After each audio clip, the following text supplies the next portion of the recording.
Si el hombre muere, ¿volverá a vivir? ¿Qué significa estar ausente del cuerpo y presente con el Señor? ¿Fue Jesús con el ladrón al paraíso el Viernes Santo? ¿Claman en realidad las almas de los muertos debajo del altar? El pastor Bo responde a estas y otras preguntas en la serie extraordinaria Textos Difíciles sobre el estado de los muertos. Inclinemos nuestros rostros para orar. Padre Celestial, te damos gracias por el gran privilegio que nos concedes de venir a este lugar para abrir tu santo libro y escuchar tu voz hablándonos a través de él. Pedimos, Padre, la compañía de tu Espíritu Santo. Danos claridad de pensamiento y corazones dispuestos para recibir la semilla de la verdad. Te doy gracias, Señor, por escuchar esta oración, porque te lo pedimos en el nombre de Jesús. Amén. El título del tema que vamos a estudiar hoy es Un ladrón y una pitonisa. Y vamos a entrar de lleno a nuestro estudio de una vez. Les invito a abrir sus Biblias conmigo al Evangelio según San Lucas, el capítulo 23 y los versículos 32 y 33.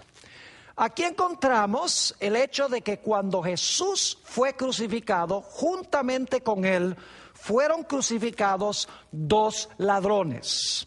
Leo de Lucas 23, 32 y 33. Dice así: llevaban también con él a otros dos, que eran malhechores para ser muertos. Y cuando llegaron al lugar llamado de la Calavera, le crucificaron allí, y a los dos malhechores, uno a la derecha y otro a la izquierda. El relato nos dice que al principio los dos injuriaban al Señor Jesús, pero luego uno de los ladrones tuvo un cambio de corazón, se arrepintió. Vamos a leer en cuanto a eso en Lucas 23 y el versículo 39 hasta el versículo 43. Dice así: y uno de los malhechores que estaban colgados le injuriaba diciendo: si tú eres el Cristo, sálvate a ti mismo y a nosotros. Respondiendo el otro, le reprendió diciendo: ¿ni aún temes tú a Dios, estando en la misma condenación? Nosotros, dijo el ladrón, a la verdad justamente padecemos, porque recibimos lo que merecieron nuestros hechos, mas éste ningún mal hizo.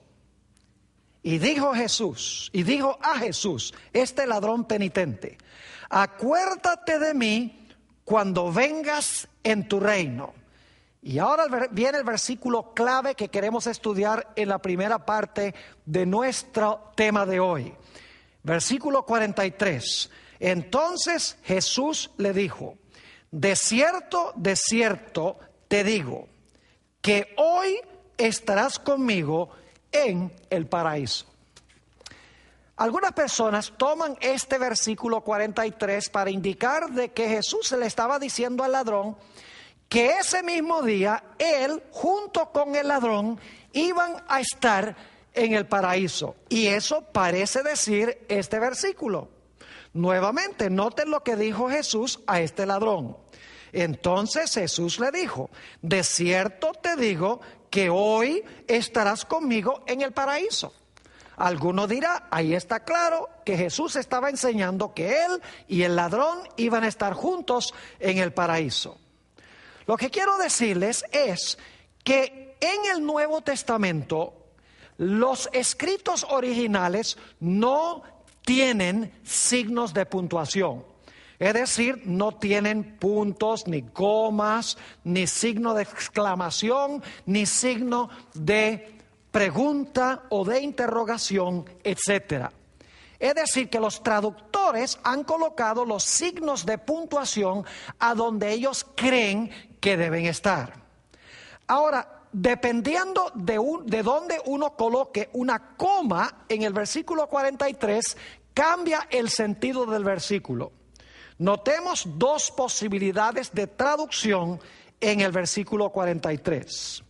Jesús podría haberle dicho al ladrón: de cierto te digo, hoy estarás conmigo en el paraíso. Pero hay otra posibilidad, y es que Jesús le dijo al ladrón: de cierto te digo, hoy estarás conmigo en el paraíso.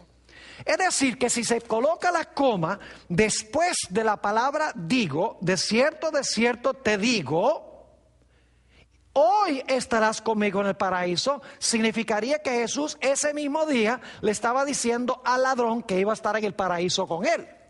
Pero si se coloca la coma después de la palabra hoy, Jesús estaba diciéndole al ladrón: te estoy diciendo hoy que algún día estarás conmigo en el paraíso. Ahora la pregunta clave es: ¿a dónde se debe colocar la coma? ¿Se debe colocar después de la palabra digo o se debe colocar después de la palabra hoy? Yo creo que hay razones definitivas en el texto bíblico que nos indican que la mejor traducción, el mejor lugar donde colocar la coma, que no estaba en los originales, que ponen los traductores, es después de la palabra hoy. Es decir, la mejor traducción es: de cierto te digo, hoy estarás en el futuro conmigo en el paraíso. Vamos a analizar por unos momentos a dónde queda el paraíso del cual habló Jesús. La Biblia nos habla de 3 cielos. Noten 2 de Corintios, el capítulo 12 y el versículo 2 hasta el versículo 4. 2 de Corintios, el capítulo 12 y el versículo 2 hasta el versículo 4. Aquí se indica de que hay 3 cielos. Dice lo siguiente el apóstol Pablo: conozco a un hombre en Cristo que hace 14 años, si en el cuerpo no lo sé, si fuera del cuerpo no lo sé, Dios lo sabe, fue arrebatado hasta el 3er cielo. Noten que Pablo conoce a un hombre que fue arrebatado hasta el 3er cielo. Ahora, si hay un 3er cielo, tiene que haber uno segundo y tiene que haber uno primero. Ahora, noten el versículo 3. Y conozco al tal hombre, si en el cuerpo o fuera del cuerpo no lo sé, Dios lo sabe. Más adelante vamos a hablar de lo que significa en el cuerpo o fuera del cuerpo. Versículo 4, que fue arrebatado al paraíso, donde oyó palabras inefables que no le es dado al hombre expresar. Noten que en estos versículos nos dice que este hombre fue arrebatado al 3er cielo, y en el 3er cielo estaba el paraíso. Se usa la palabra paraíso, la misma palabra que está en Lucas 23 y el versículo 43. Ahora, permítame hablarles un momentico de cuáles son esos 3 cielos. Génesis 1:8 nos dice que el primer cielo es el cielo atmosférico a donde vuelan las aves. Dice en Génesis 1:8: y llamó Dios a la expansión cielos, y fue la tarde y la mañana el día segundo. La expansión se le llama cielos, y ese es el lugar a donde vuelan las aves. Es nuestra atmósfera, en otras palabras. El segundo cielo se menciona en Génesis 15 y el versículo 5, a donde se habla de Abraham. Dios le instó que saliera y mirara el cielo y tratara de contar las estrellas. Dice en Génesis 15:5: y lo llevó fuera y le dijo: mira ahora los cielos y cuenta las estrellas si las puedes contar. Y le dijo: así será tu descendencia. También se conoce el universo estelar como cielos. Ese es el segundo cielo. El primer cielo, en otras palabras, es la atmósfera a donde vuelan las aves. El segundo cielo es el cielo estelar, donde están el sol, la luna y las estrellas. El tercer cielo, como hemos visto, es el lugar a donde se encuentra el paraíso. Ahora, inmediatamente nos preguntamos: ¿a dónde queda ese paraíso? Vamos a Apocalipsis, el capítulo 2 y el versículo 7. Apocalipsis, el capítulo 2 y el versículo 7.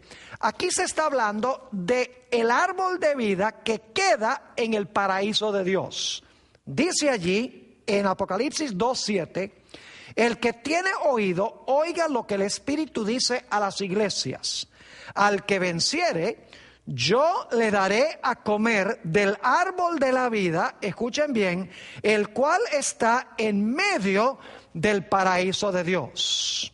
Hemos descubierto que el paraíso está en el tercer cielo y que en ese tercer cielo donde está el paraíso se encuentra el árbol de la vida. Ahora notemos qué más se encuentra en ese tercer cielo, a dónde está el paraíso y a dónde está el árbol de vida. Apocalipsis 22 y el versículo 1 y el versículo 2. Apocalipsis 22, 1 y 2. Dice aquí: después me mostró un río limpio de agua de vida, resplandeciente como el cristal, que salía del trono de Dios y del Cordero. Muy importante eso, se habla del río de vida que sale del trono de Dios y del Cordero. Sigue diciendo en el versículo 2, en medio de la calle de la ciudad, es decir, de la Nueva Jerusalén, y a uno y otro lado del río, estaba el árbol de la vida, que produce 12 frutos, dando cada mes su fruto, y las hojas del árbol eran para la sanidad de las naciones. Ahora es interesante entonces notar que el árbol de la vida y el río de vida se encuentran a donde está el trono de Dios, dentro de la ciudad Nueva Jerusalén. Leamos otro texto, Apocalipsis 22 y el versículo 14, a donde se menciona también el árbol de la vida y a dónde queda el árbol de la vida. Apocalipsis 22, 14 dice: bienaventurados los que lavan sus ropas, para tener derecho al árbol de la vida y para entrar por las puertas en la ciudad. Vamos a resumir entonces lo que hemos estudiado. El tercer cielo es el lugar a donde está el paraíso. Donde está el paraíso está el río de vida, está el trono de Dios. Y el paraíso, donde está el árbol de vida y el trono de Dios, se encuentra dentro de la Nueva Jerusalén, dentro de la ciudad. Es decir, que cuando Jesús le dijo al ladrón que estaría con él en el paraíso, le estaba diciendo que iba a estar en la Nueva Jerusalén, donde está el árbol de la vida, donde está el trono mismo de Dios, a donde se encuentra el río de vida. Es decir, Jesús le estaba diciendo que él iba a estar con Jesús, ya fuera después o ya fuera ese mismo día que estudiaremos, que ese ladrón iba a estar con él en la presencia misma de Dios, a donde está el trono de Dios en la Nueva Jerusalén. Lamentablemente, durante el periodo intertestamental, es decir, el periodo entre el Antiguo Testamento y el Nuevo Testamento, se desarrolló una tradición judía, que no es bíblica, de que el paraíso era un lugar intermediario a donde iban las almas de los salvos antes de que fueran conducidos a la presencia de Dios. Ahora, los protestantes tomaron esta enseñanza y la cambiaron un poco y dijeron que en realidad el paraíso era un lugar intermediario a donde iban las almas de los justos en el Antiguo Testamento hasta el momento que Jesús muriera en la cruz, y entonces Jesús iba a llevarlos del paraíso al cielo, a la presencia de Dios. Este concepto, mis queridos amigos, no es bíblico, porque ya hemos visto que el paraíso es el lugar a donde se encuentra el trono de Dios. El paraíso es el lugar a donde está el árbol de vida. El paraíso está dentro de la Nueva Jerusalén, en la presencia misma de Dios. No es ningún lugar intermediario. Así que si Jesús le estaba diciendo al ladrón que ese mismo día iba a estar con él en el paraíso, significaba que Jesús ese mismo día con el ladrón iba a estar en la Nueva Jerusalén, en la presencia de Dios, donde está su trono y donde está el árbol de la vida. Ahora surge la pregunta: ¿fue Jesús ese mismo día con el ladrón a la presencia de Dios, donde está el trono de Dios, en la Nueva Jerusalén, a donde se encuentra el árbol de vida y el río de vida? La respuesta bíblica es que Jesús no fue a ese lugar, ni tampoco fue el ladrón. Alguno dirá: ¿cómo sabe usted eso, Pastor Bor? Porque la Biblia lo dice. Noten Hechos, el capítulo 2 y el versículo 25 al 27, que nos dice a dónde fue Jesús cuando el Señor Jesucristo murió. No fue a la Nueva Jerusalén, al tercer cielo, donde está el trono de Dios, donde está el árbol de vida, donde está el río de vida. Allá no fue. La Biblia es clara en cuanto al lugar a donde fue Jesús ese mismo día. No fue allá, fue a otro sitio. Hechos 2 y el versículo 25. Porque David dice de él: veía al Señor siempre delante de mí, porque está a mi diestra, no seré conmovido. Por lo cual mi corazón se alegró y se gozó mi lengua, y aún mi carne descansará en esperanza. Esta es una promesa en cuanto al Mesías. Aquí está hablando el Mesías, Jesús, y está diciendo: mi carne descansará en esperanza. Ahora, ¿por qué la carne de Jesús iba a descansar en esperanza? Versículo 27. Porque no dejarás mi alma en el Hades, ni permitirás que tu santo vea corrupción. Ahora necesitamos nosotros estudiar esta palabra alma y también la palabra Hades. Permítanme leerles cómo reza este versículo en la Nueva Versión Internacional. Yo acabé de leer de la versión de 1960, Reina Valera, pero voy a leer ahora de la Nueva Versión Internacional, Hechos 2 y el versículo 27. Nos va a explicar qué significa la palabra alma y nos va a explicar dónde es el Hades. Dice allí en la Nueva Versión Internacional: no dejarás que mi vida, noten que la palabra alma significa la vida, no dejarás que mi vida termine en el sepulcro. Es decir, el Hades es el sepulcro. Ni permitirás que tu santo sufra corrupción.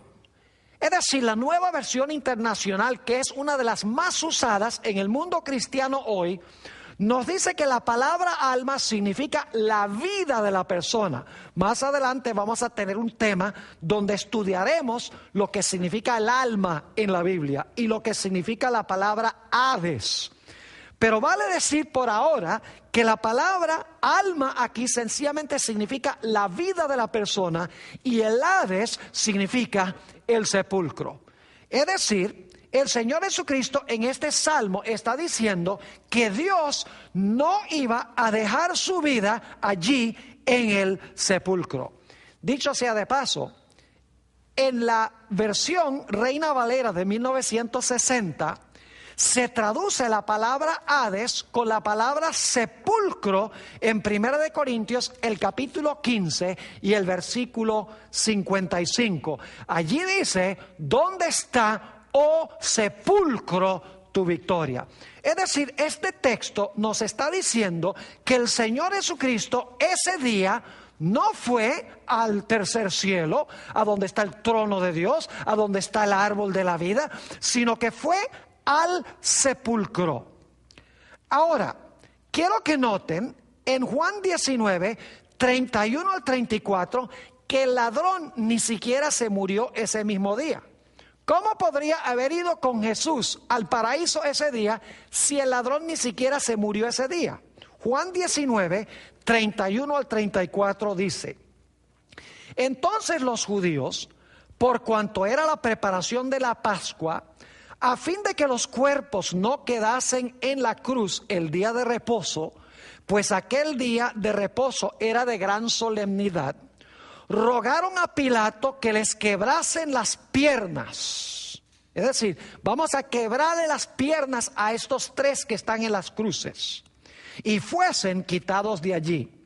Vinieron pues los soldados y quebraron las piernas al primero y asimismo al otro que había sido crucificado con él. Estaban vivos todavía, por eso quebraron las piernas. Y alguno dirá, ¿cómo sabe eso? Sigamos leyendo. Mas cuando llegaron a Jesús, cuando le vieron ya muerto, no le quebraron las piernas. Es decir, como vieron a Jesús muerto, no le quebraron las piernas. Los ladrones no estaban muertos, por eso le quebraron las piernas. Dice, pero uno de los soldados le abrió el costado con una lanza y al instante salió sangre y agua. Es decir, en ese momento, cuando iban a bajar de las cruces a los prisioneros, los dos ladrones todavía no habían muerto. Ahora surge la pregunta, ¿a qué horas del día murió Jesús? Mateo 27, 46 al 50 tiene la respuesta. Mateo 27, 46 al 50. Dice lo siguiente: cerca de la hora novena, eso es las 3 de la tarde, dicho sea de paso, Jesús clamó a gran voz diciendo, Elí, Elí, lama sabactani. Esto es, Dios mío, ¿por qué me has desamparado? Algunos de los que estaban allí decían al oírlo, a Elías llama a este. Y al instante, corriendo uno de ellos, tomó una esponja y la empapó de vinagre y poniéndola en una caña, le dio a beber. Pero otros decían, deja, veamos si viene Elías a librarle. Mas Jesús, habiendo otra vez clamado a gran voz, entregó el Espíritu. Este texto nos dice claramente que el Señor Jesucristo murió después de las 3 de la tarde. Después de esa hora es que iban a bajar a los prisioneros de la cruz. Es decir, que los ladrones no habían muerto aún a las 3 de la tarde y por eso había urgencia de bajar sus cuerpos de la cruz. Es interesante entonces notar que los ladrones no murieron ese mismo día. Jesús sí murió, pero los ladrones no.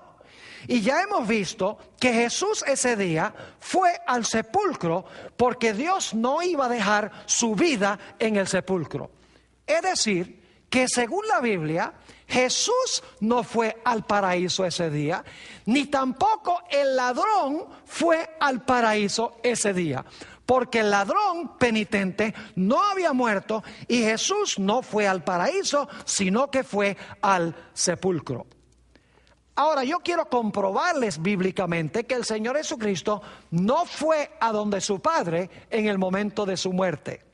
Noten Juan, el capítulo 20 y el versículo 1. Está hablando de la resurrección de Jesús. Jesús murió, todos sabemos esto, el 6º día de la semana que llamamos Viernes Santo. La Biblia nos dice que resucitó el primer día de la semana que se conoce como Domingo de Resurrección. Noten Juan 20 y el versículo 1. El primer día de la semana, María Magdalena fue de mañana, siendo aún oscuro, al sepulcro y vio quitada la piedra del sepulcro. Claramente nos dice aquí que el primer día de la semana fue que se halló el sepulcro vacío porque ese día resucitó Jesús. Ahora quiero leerles un versículo de algo que sucede ese día, ese mismo día, allí en el huerto, con Jesús y con María Magdalena.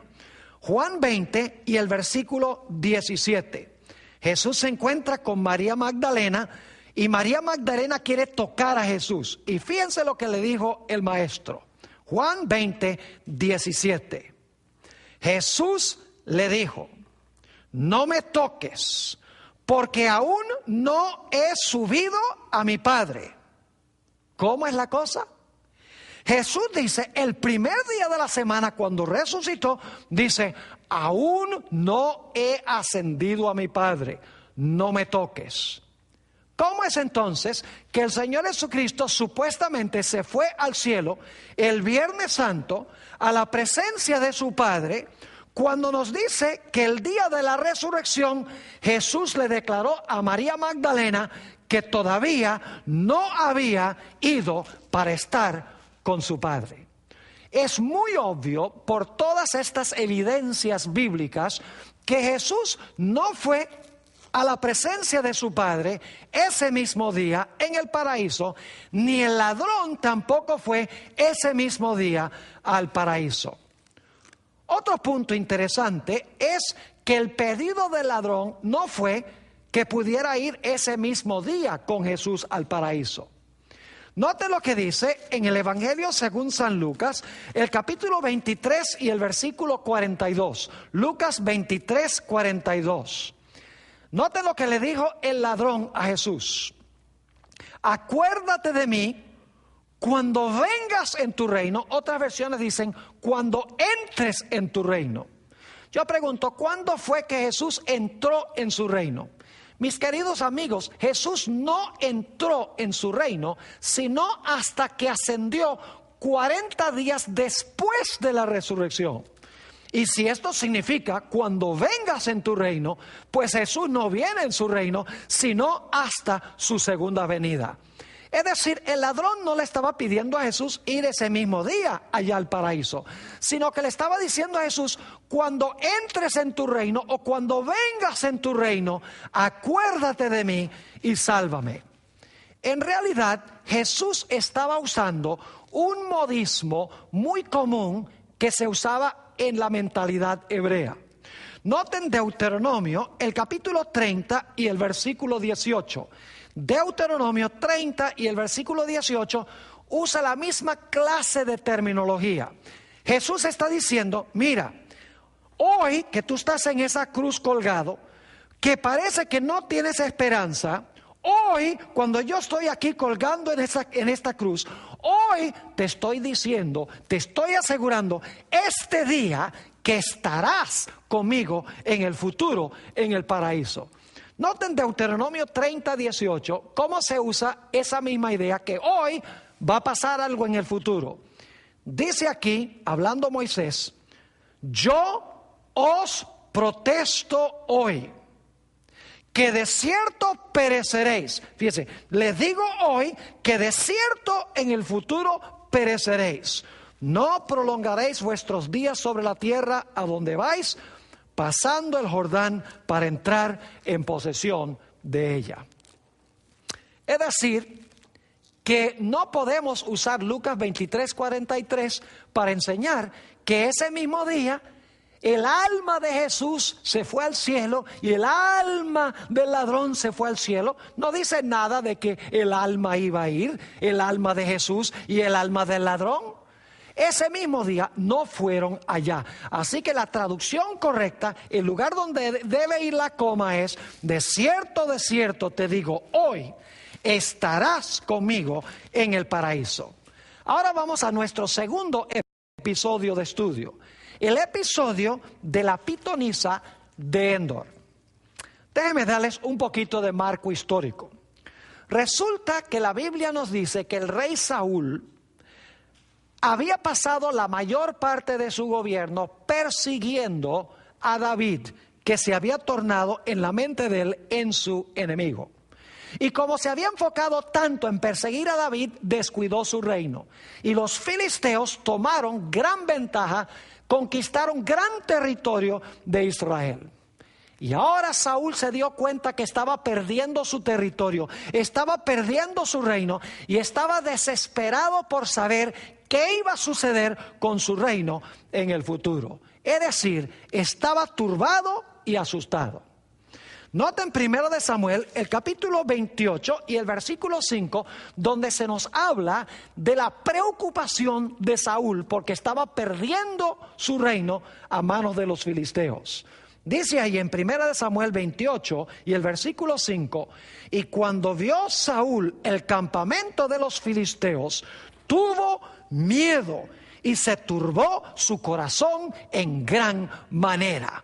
Estaba supremamente preocupado y por lo tanto decidió consultar a Jehová. Ahora, Dios había establecido ciertos métodos aceptables y convencionales para comunicarse con Él. Entre esos había visiones, había sueños, había el Urim, el Tumim, es decir, métodos que Dios aprobaba, que Dios había establecido. Pero la Biblia nos dice que Saúl usó estos métodos, pero Dios no le respondió usando los métodos que Dios mismo había establecido. Noten 1 Samuel, el capítulo 28 y el versículo 6. Dice, y consultó Saúl a Jehová, pero Jehová no le respondió, ni por sueños, ni por Urim, ni por profetas. Es decir, Dios rehusó contestar la plegaria de Saúl usando los métodos que Dios mismo había establecido. Ahora es importante reconocer que Samuel en este momento estaba muerto y sepultado. Noten 1 Samuel, el capítulo 28 y el versículo 3. Dice aquí, ya Samuel había muerto. Y todo Israel lo había lamentado, y le habían sepultado en Ramá, su ciudad. Y Saúl había arrojado de la tierra a los encantadores y adivinos. Así que noten que Samuel en este momento estaba muerto y estaba enterrado. Ese es un dato muy importante. Ahora yo pregunto, ¿en qué condición se encuentran los muertos cuando están enterrados? Eclesiastés 9, 5 y 6 nos dice lo siguiente: porque los vivos saben que han de morir, pero los muertos nada saben, ni tienen más paga, porque su memoria es puesta en olvido. También su amor y su odio y su envidia fenecieron ya, y nunca más tendrán parte en todo lo que se hace debajo del sol. La Biblia dice claramente que los muertos nada saben. Saúl sabía que Samuel había muerto y que Samuel había sido enterrado. Ahora, ¿saben ustedes que Dios había prohibido terminantemente tratar de comunicarse con los muertos? Noten Levítico, el capítulo 20 y el versículo 27. Levítico 20, 27. Dice aquí: y el hombre o la mujer que evocare espíritus de muertos o se entregare a la adivinación, ha de morir. Serán apedreados, su sangre será sobre ellos. Y en Levítico 19 y el versículo 31 dice Dios: no os volváis a los encantadores ni a los adivinos, no los consultéis, contaminándoos con ellos, yo Jehová vuestro Dios. Noten entonces que Dios había prohibido terminantemente tratar de comunicarse con los muertos. Y hay una razón especial, y es que los muertos no saben nada. Es imposible, según la Biblia, comunicarse con los muertos. Por eso Dios dijo: el que trate de comunicarse con un muerto debe ser apedreado. Dicho sea de paso, Saúl sabía que estaba prohibido tratar de comunicarse con los muertos. Noten 1 Samuel, el capítulo 28 y el versículo 9. 1 Samuel 28, 9. Aquí llegó a donde está la pitonisa de Endor. Y dice allí: y la mujer le dijo: he aquí tú sabes lo que Saúl ha hecho, porque Saúl estaba disfrazado, lo que Saúl ha hecho. Cómo ha cortado de la tierra a los evocadores y a los adivinos. ¿Por qué pues pones tropiezo a mi vida para hacerme morir? Saúl sabía que no se debía consultar a los muertos. Por eso la Biblia nos dice que Saúl se disfrazó para tratar de engañar a la pitonisa. Noten 1 Samuel, el capítulo 28 y el versículo 7 y 8. 1 Samuel 28, 7 y 8. Entonces Saúl dijo a sus criados: buscadme una mujer que tenga espíritu de adivinación, para que yo vaya y por medio de ella pregunte. Y sus criados le respondieron: he aquí hay una mujer en Endor, que tiene espíritu de adivinación. Y se disfrazó Saúl y se puso otros vestidos. Y se fue con 2 hombres y vinieron a aquella mujer de noche. ¿Sabía Saúl que lo que estaba haciendo era prohibido por Dios? Claro que sí. Dice que se disfrazó, se colocó otros vestidos, llegó de noche. Y luego dice, y él dijo, yo te ruego que me adivines por el espíritu de adivinación y me hagas subir a quien yo te dijere. Saúl sabía que estaba prohibido terminantemente consultar a los muertos. Por eso había echado a las pitonisas y a los adivinadores de Israel. Lo interesante es que Saúl le dijo a la pitonisa, hazme subir a quien yo te dijere. Noten 1 Samuel, el capítulo 28 y el versículo 11. Nos dice a quién era que Saúl quería que la pitonisa hiciera subir. Dice allí, la mujer entonces dijo, ¿a quién te haré venir? Dice aquí en la versión del 60, todas las versiones más famosas dicen, ¿a quién te haré subir? Y él respondió, hazme subir o hazme venir a Samuel. Ahora, hemos visto que Samuel estaba muerto y había sido sepultado. Pero aquí encontramos que Saúl le está diciendo a la pitonisa, hazme subir a Samuel. Ahora, sabemos que Samuel era un hombre que estaba entregado a Dios. Es uno de los justos. Vamos a ver en unos momentos. ¿Cómo es que Samuel, si era justo, no se había ido en el momento de la muerte al cielo, como creen muchos?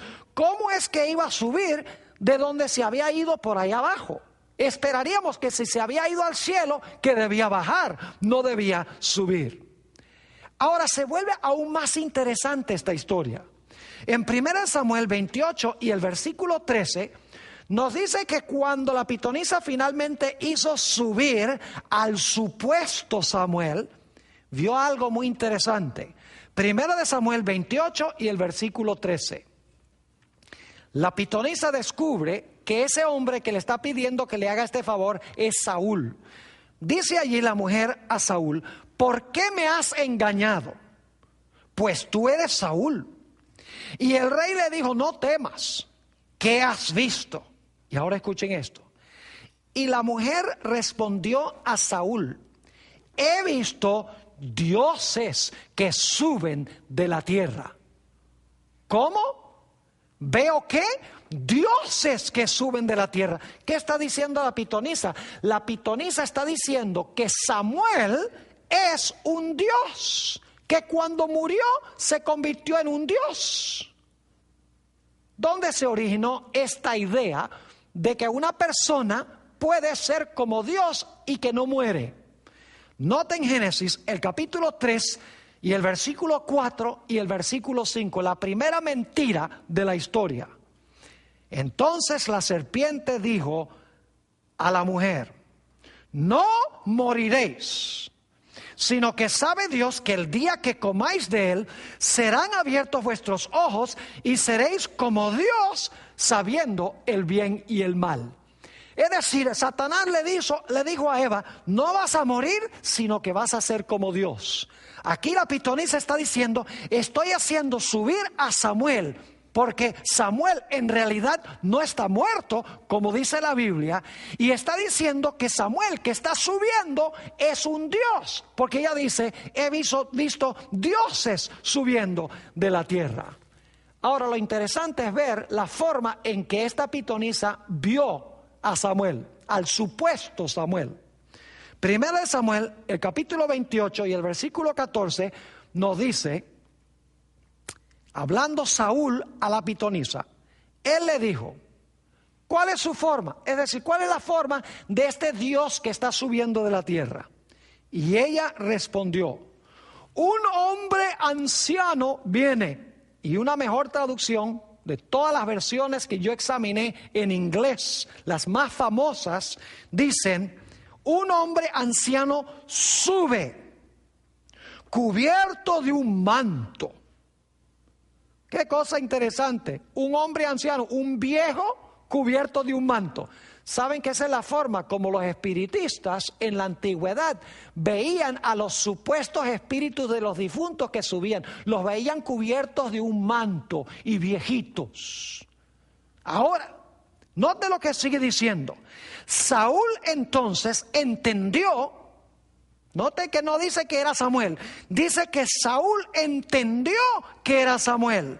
Y humillando el rostro a la tierra, hizo gran reverencia. Es decir, que Saúl prácticamente está adorando a esta entidad que está subiendo de la tierra. Este Dios supuesto del cual está hablando la pitonisa.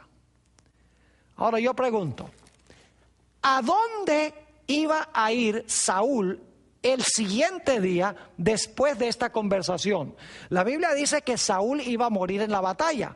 Pero fíjense la gran mentira que echó este supuesto Samuel a la pitonisa, y la pitonisa le dio el mensaje a Saúl.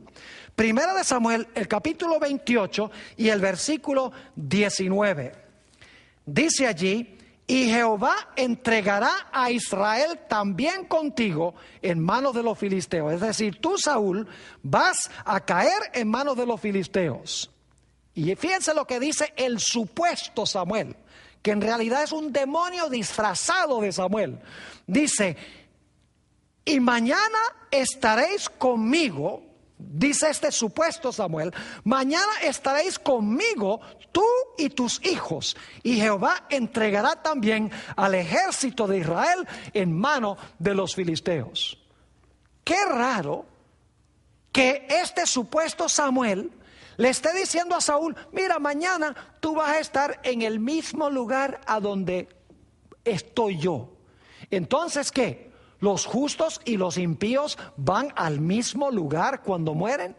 Eso es lo que enseña el espiritismo. El espiritismo no enseña que los justos van al cielo y los impíos van al infierno. Ellos enseñan que los justos y los impíos todos van al mismo lugar. Ahora yo pregunto, Samuel, quien fue justo, ¿a dónde era que iba a ir? ¿Saúl iba a estar en el mismo lugar que el justo Samuel? En ningún sentido de la palabra. En Hebreos, el capítulo 11 y el versículo 32, encontramos mencionado el nombre de Samuel como uno de los grandes héroes de la fe del Antiguo Testamento. Dice en Hebreos 11:32: ¿y qué más os digo? Porque el tiempo me faltaría contando de Gedeón, de Barak, de Sansón, de Jefté, de David, así como de Samuel y de los profetas. Fíjense que Samuel era justo, está en la lista de los héroes de la fe en Hebreos 11. Y quiero que noten que la Biblia nos dice que Samuel fue salvo. Y algunos dicen, ¿cómo sabemos eso? Hebreos 11 y el versículo 35, después de mencionar los nombres de los héroes de los cuales hemos hablado y hemos leído en el versículo 32, dice allí en Hebreos 11:35, las mujeres recibieron sus muertos mediante resurrección. Por ejemplo, la viuda de Sarepta recibió a su hijo cuando Elías lo resucitó. Dice, las mujeres recibieron sus muertos mediante resurrección. Mas otros fueron atormentados, no aceptando el rescate, a fin de obtener mejor resurrección. Fíjense que Samuel y todos los que fueron martirizados esperaban mejor resurrección que la resurrección de este hijo de la viuda de Sarepta, porque ese niño volvió a morir. Pero la Biblia nos dice que cuando Samuel sea resucitado, no va a volver a morir, porque es mejor resurrección. Es la resurrección de vida cuando venga el Señor Jesucristo en poder y en gloria. Es decir, Samuel era justo. Va a resucitar en la resurrección de los justos. Saúl era malvado y maligno. ¿Cómo entonces es que Saúl y Samuel iban a terminar en el mismo lugar, según dijo este supuesto espíritu de Samuel? Quiero notar un último punto antes de leer algunas citas muy interesantes. Primera de Crónicas 10, 13 y 14 nos dice explícitamente que Saúl no consultó a Jehová. Si no consultó a Jehová, entonces Jehová no le respondió. ¿Cómo es que Dios iba a usar el justo Samuel para comunicarse con Saúl cuando Dios había prohibido intentar comunicarse con los muertos, porque la Biblia dice que los muertos no saben nada? Noten Primera de Crónicas 10, 13 y 14. Dice, así murió Saúl, esto es el siguiente día, por su rebelión, con que prevaricó contra Jehová, contra la palabra de Jehová, la cual no guardó. Y porque consultó, ahora escuchen bien, porque consultó a una adivina y no consultó a Jehová. Por esta causa le mató y traspasó el reino a David, hijo de Isaí. Claramente nos dice aquí que Saúl no consultó a Jehová. Así que Jehová no le contestó a Saúl. Ahora noten Isaías 8, 19 y 20, donde Dios dice a quién deben consultar los miembros que pertenecen a su pueblo. Isaías 8, 19 y 20. Y si os dijeren, preguntad a los encantadores y a los adivinos que susurran hablando, responded, ¿no consultará el pueblo a su Dios? ¿Consultará a los muertos por los vivos? A la ley y al testimonio. Si no dijeren conforme a esto, es porque no les ha amanecido. Aquí Dios dice en Isaías, no consultes a los pitones, a las pitonisas, a los adivinos, a los que consultan a los muertos. Dice, consulta a Jehová, a la ley y al testimonio. Es decir, de acuerdo con la Biblia, la palabra de Dios. Pero alguno dirá, pero pastor, allí dice que aparentemente fue Samuel el que se le apareció a la pitonisa de Endor. Quiero que noten un dato muy interesante en 1 de Samuel 28 y el versículo 14. 1 de Samuel 28 y el versículo 14. Dice allí que Saúl en realidad no vio a Samuel. La pitonisa fue la que dijo que vio a Samuel. Pero la Biblia nos dice que Saúl percibió que era Samuel. Fíjense lo que dice 1 de Samuel 28, 14. Saúl entonces entendió, otra traducción dice, percibió que era Samuel. Y humillando el rostro a tierra, hizo gran reverencia. Dice que Saúl percibió que era Samuel. Ahora, ¿cómo estaban los poderes de percepción de Saúl en este momento? Primero de Samuel 16, 14 nos dice que para este momento Saúl estaba bajo el control de un espíritu malvado. Note lo que dice Primero de Samuel 16 y el versículo 14. Dice, el espíritu de Jehová se apartó de Saúl y le atormentaba un espíritu malo de parte de Jehová. No dice que Dios le mandó el espíritu malo, esa es la impresión que da. Pero cuando dice que un espíritu malo fue enviado por Dios a Saúl, lo que quiere decir es que Dios quitó su protección y permitió que el espíritu fuera y atormentara a Saúl, porque Saúl para este momento se había entregado en manos de Satanás. Es decir, que para este momento Saúl estaba bajo el control de un mal espíritu, estaba bajo el control de Satanás, y por lo tanto no podemos confiar que sus poderes de percepción estaban muy claros. Ahora quiero leerles algunas citas muy interesantes de una escritora que se llama Elena G. de White.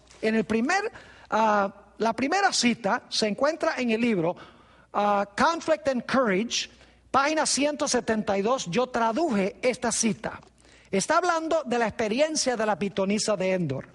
Dice, cuando Saúl inquirió de Samuel, el Señor no causó que Samuel se le apareciera. Saúl no vio nada, y eso es lo que dice la Biblia.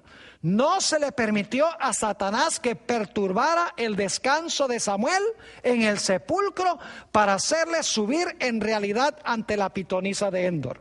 Dios no le da a Satanás el poder de resucitar a los muertos. Ahora escuchen, pero los ángeles de Satanás asumen la forma de amigos difuntos y hablan y actúan como ellos. Y por medio de estos supuestos amigos muertos puede llevar adelante mejor su obra de engaño. Satanás conocía muy bien a Samuel y sabía cómo imitarlo ante la pitonisa de Endor, y sabía también cómo predecir correctamente la suerte de Saúl y de sus hijos. Si Satanás estaba en pleno control de Saúl, obviamente Satanás podría llevar a los filisteos a matar a Saúl, porque Saúl estaba desamparado de la protección de Dios. En el libro El conflicto de los siglos, la página 608, encontramos esta declaración impactante de la misma autora sobre el poder que tiene Satanás. Dice allí: Satanás puede evocar ante los hombres la apariencia de sus amigos desfallecidos. La falsificación es perfecta. Fíjese que Satanás puede hacer una falsificación perfecta de los familiares. Sigue diciendo: los rasgos familiares, las palabras y el tono son reproducidos con una exactitud maravillosa. Muchas personas se consuelan con la seguridad de que sus seres queridos están gozando de las delicias del cielo y, sin sospechar ningún peligro, dan oídos a espíritus seductores y a enseñanzas de demonios. Ahora, alguno dirá: ¿cómo fue posible que este espíritu malvado, este espíritu enviado por Satanás, que falsificó o imitó a Samuel mientras Samuel estaba vivo, cómo es que pudo predecir que el siguiente día Saúl iba a ser muerto en la batalla? Permítame leerles una cita muy interesante que encontramos en el libro Patriarcas y Profetas, la página 743. Dice allí la autora: Satanás induce a los hombres a que consulten a los que poseen espíritus adivinadores. Y mediante, ahora escuchen bien, y mediante la revelación de cosas pasadas ocultas. ¿Por medio de qué? Por medio de la revelación de cosas pasadas ocultas, les inspira confianza en su poder de predecir lo por venir. Yo pregunto, ¿Satanás conoce las cosas ocultas de la gente? Claro que sí. Él es invisible y es capaz de meterse a ver las cosas más secretas que hace la gente. Por eso ustedes han notado algunas personas en televisión que la gente los llama por teléfono y dice: yo quiero saber qué pasó con mi familiar que murió, dónde está, qué está haciendo. Y esa persona en el otro lado del teléfono le puede decir: tiene tantos años, ¿verdad que sí? ¿Cómo no? Y vivió en tal lugar, ¿verdad? Y tiene 2 hermanos. Puede dar muchos detalles en cuanto a la vida de esa persona que nunca conoció. ¿Quién le está revelando esa información? ¿El espíritu de un difunto? No. Satanás, que conocía muy bien la vida de esa persona. Sigue diciendo la autora: en virtud de la experiencia que obtuvo a través de largos siglos, ¿ves? Satanás ha adquirido experiencia por largos siglos, puede razonar de la causa al efecto y a menudo predecir con cierta exactitud algunos acontecimientos futuros de la vida del hombre. Es decir, a la luz de lo que pasó de lo que sucedió en el pasado con la vida de una persona, Satanás puede razonar lo que podría pasar en el futuro con esa persona. Y luego dice la autora: así puede engañar a ciertas pobres almas mal encaminadas, ponerlas bajo su poder y llevarlas cautivas a su voluntad. Les doy un ejemplo. Hay una mujer que supuestamente leía el futuro en una bola de cristal. Se llamaba Jean Dixon. Ella murió hace algunos años. Saben que ella pudo predecir con precisión extraordinaria la muerte de Robert Kennedy. Predijo el hotel a donde iba a ser muerto, el Hotel Embajador. Predijo el mes en que iba a ser muerto, el mes de junio. Predijo que le iban a disparar. Y así, varios meses después, sucedió exactamente como dijo Jean Dixon. Entonces la gente dice, ve, Jean Dixon tiene la capacidad de predecir el futuro porque estas entidades del mundo invisible le revelan el futuro a ella. En ningún sentido de la palabra. Satanás sabía que Robert Kennedy iba a estar en ese hotel. Y sabía cuándo iba a estar en ese hotel, porque Satanás podía leer el calendario de Robert Kennedy. Satanás contrató al asesino para ir a ese lugar, para asesinar a Robert Kennedy, para que entonces la gente dijera, mire qué extraordinario, esta mujer pudo predecir la muerte de Robert Kennedy. Y de esa manera la gente dice, oh, para saber el futuro, entonces hay que ir a consultar a los magos, a los astrólogos y a los adivinos. Hoy en día se ha vuelto muy común que la gente trate de descubrir la voluntad del Señor a través de ángeles, que supuestamente muchos creen que son espíritus de difuntos, a través de astrólogos, a través de adivinos, a través de clarividentes, a través de los que leen la palma de la mano, a través de los que miran en la bola de cristal, por medio de los que leen los naipes, los que van a los medium. Algunos inclusive creen que pueden determinar la voluntad de Dios consultando con la Virgen María o consultando con los santos. En realidad la Biblia nos dice que todos estos métodos están prohibidos terminantemente por Dios. Nuestra única protección contra Satanás es siguiendo estrictamente lo que dice Dios en su santa palabra. Hay que contestar como contestó Jesús cuando Satanás vino a él, disfrazado como ángel de luz. Escrito está. Como dice en Isaías el capítulo 8 y el versículo 19 que ya leímos, cuando te digan que consultes a los adivinos y a los que consultan a los muertos, no consultará el pueblo a su Dios, a la ley y al testimonio. Si no hablaren conforme a esto, es porque no les ha amanecido. Queridos amigos, consultemos la palabra y no ninguna otra fuente.